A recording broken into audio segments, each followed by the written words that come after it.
Assalamualaikum warahmatullahi wabarakatuh. Alhamdulillah pagi ini kita bisa melakukan aktivitas seperti biasa, yaitu belajar bahasa Indonesia.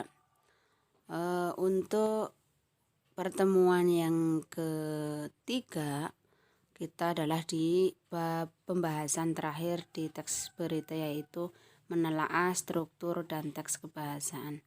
Kita berdoa dulu sebelum belajar.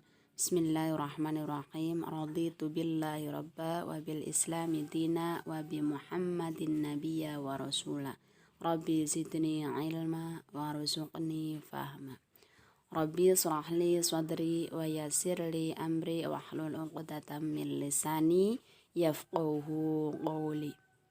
Allahumma sholli ala sayyidina Muhammad wa ala ali sayyidina Muhammad. Kita masuk ke menelaah struktur dan kebahasaan teks berita di bab pertemuan bab 1 di bagian akhir. Teks berita kompetensi dasar 3.2 menelaah struktur dan kebahasaan teks berita. Indikatornya menentukan struktur teks berita yang dibaca dan didengar.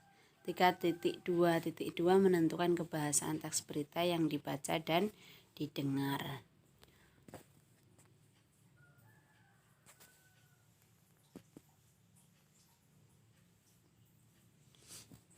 Nanti di belakang ada 2 tugas yang sudah kotak-kotak itu ya, ada kotaknya. Nanti silahkan antum isi dan antum kirimkan jawabannya lewat wapri ke ibu. Ini tugas praktek yang kedua. Yang pertama, menelaah struktur dan bahasa teks berita. 1.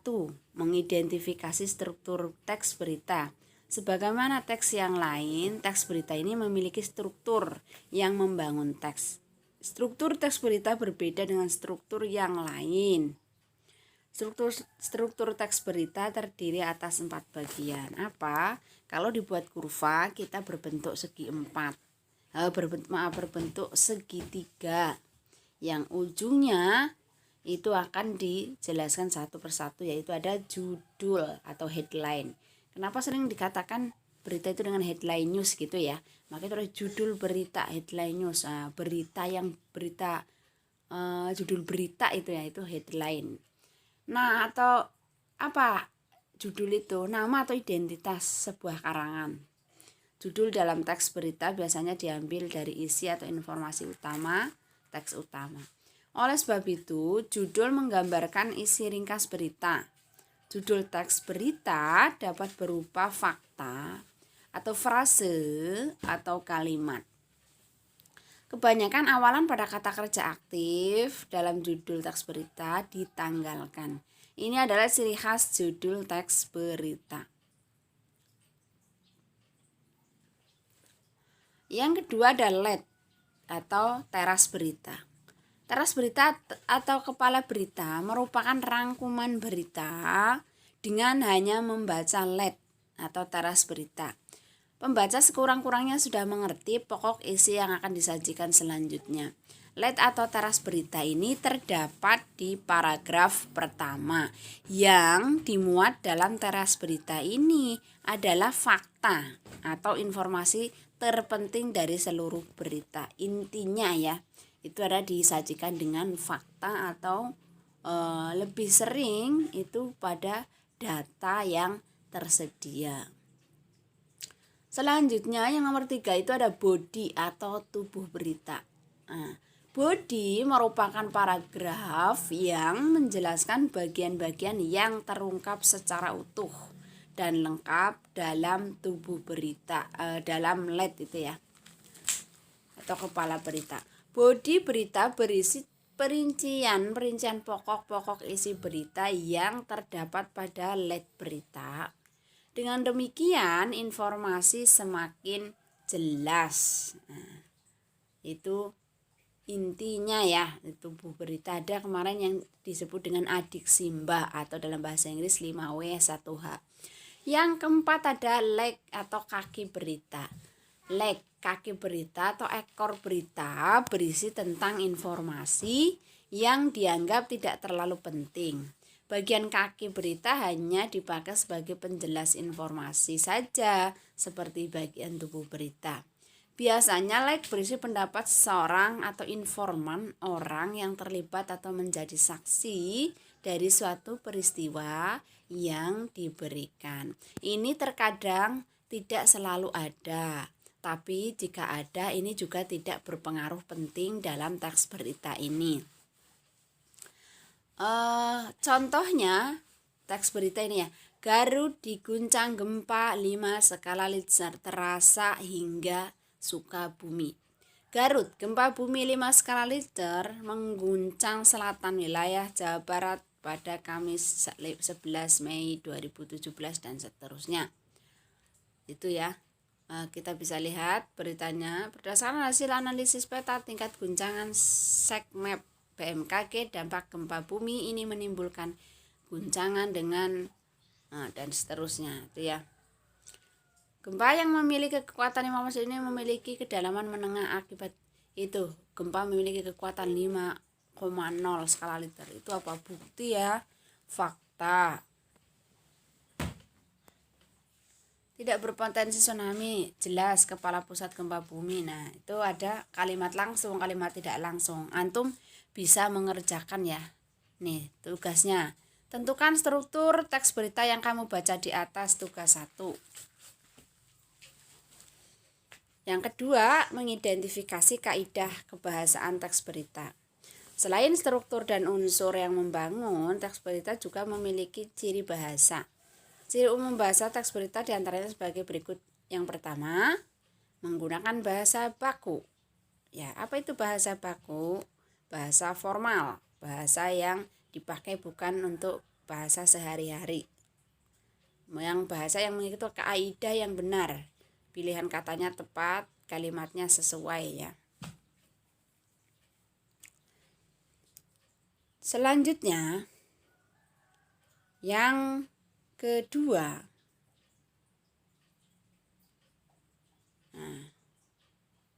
menggunakan kalimat langsung. Kalimat langsung adalah kalimat yang mengutip ucapan seseorang secara langsung. Kalimat langsung ini merupakan hasil wawancara dengan narasumber, informan atau responden atau saksi atau pelaku atau korban dalam sebuah peristiwa. Itu ya. Contohnya kata Suparman, kejadian itu dimulai dari pukul 5 pagi misalnya. Berawal dari suara ledakan. Maka terjadilah kecelakaan beruntun, itu misalnya seperti itu ya. Kata Suparman itu namanya kalimat langsung. Jadi apa yang disampaikan oleh tadi ada sumber, informan, responden, itu biasanya di situ ditandai dengan tanda petik 2. Yang ketiga, menggunakan kata kerja aksi. Apa itu? Kata kerja yang menyatakan tindakan. Kata kerja aksi dilakukan oleh pelaku peristiwa atau pelaku suatu kegiatan dalam sebuah berita. Nanti kalau nggak tahu boleh cari di internet. Kata kerja aksi gitu. Konjungsi, yang keempat adalah konjungsi bahwa. Konjungsi bahwa adalah kata penghubung yang menyatakan hubungan penjelasan. Konjungsi bahwa ini berfungsi menjelaskan bagian kalimat atau menyatakan uraian bagian kalimat yang di depan. Konjungsi bahwa ini berbentuk klausa dalam kalimat majemuk bertingkat.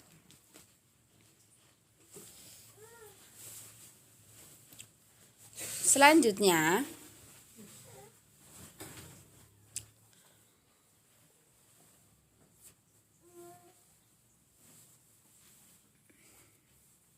menggunakan konjungsi temporal dan kronologis. Ibu kayaknya sudah pernah menyampaikan di materi sebelumnya ya, di kelas sebelumnya. Konjungsi temporal atau kata penghubung yang menyatakan hubungan waktu. Konjungsi kronologis adalah kata penghubung yang menyatakan waktu secara berurutan. Misalnya lalu, kemudian sudah itu, setelah itu, dan lain sebagainya.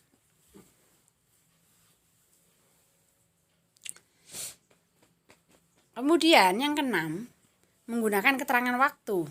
Contohnya, frase atau kata yang menerangkan waktu terjadinya peristiwa atau kejadian. Contohnya ada pagi hari ada terdengar suara ledakan di kemarin yang terakhir di Lebanon, di Beirut dan seterusnya. Siang, malam, terus dan seterusnya. Terus di terakhir waktu bisa jadi tanggalnya. Pada tanggal 2 Mei terjadilah letusan gunung apa misalnya. Itu di keterangan waktu. Terus yang ketujuh, menggunakan keterangan tempat. Contohnya frase yang menerangkan tempat di sungai, di hotel, atau di laut, di gunung dan seterusnya. Contohnya ini ya, pesawat jatuh tabrak rumah di California, 3 warga tewas dan seterusnya. Itu ya beritanya bisa dibaca. Nanti antum kerjakan tugasnya di akhir, kata-katanya apa saja yang menyebutkan di situ, misalnya ciri bahasanya seperti apa.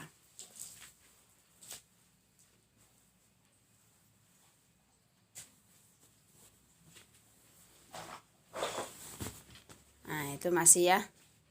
Moore mengatakan bahwa mereka menduga bahwa salah satu korban adalah penduduk setempat. Nah, ini Moore mengatakan itu adalah kalimat apa tadi sudah disebutkan, langsung atau tidak langsung. Nah, itu yang menjadikan ciri khas teks berita itu ya, ada kalimat langsung. Tuh, sampai dibaca sampai akhir. Sumbernya adalah liputan6.com. Pesawat jatuh tabrak rumah di California. Tentukan ciri umum bahasa teks berita yang kamu baca, yang antum baca di atas, tugas 2. Tadi tugas 1-nya sudah ya, yang berbentuk kotak juga. Menggunakan bahasa baku. Apa itu? Sebutkan pada paragraf berapa. Nah, itu ada 7. Menggunakan keterangan tempat, keterangan waktu, menggunakan konjungsi temporal atau kronologis.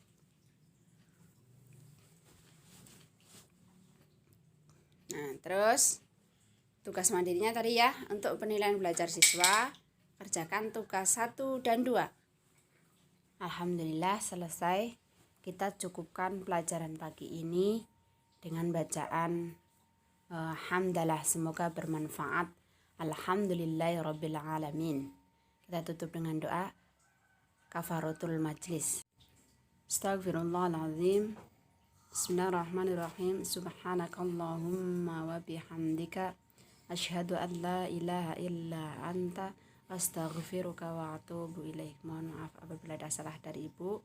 Jika ada pertanyaan silahkan disampaikan. Assalamualaikum warahmatullahi wabarakatuh.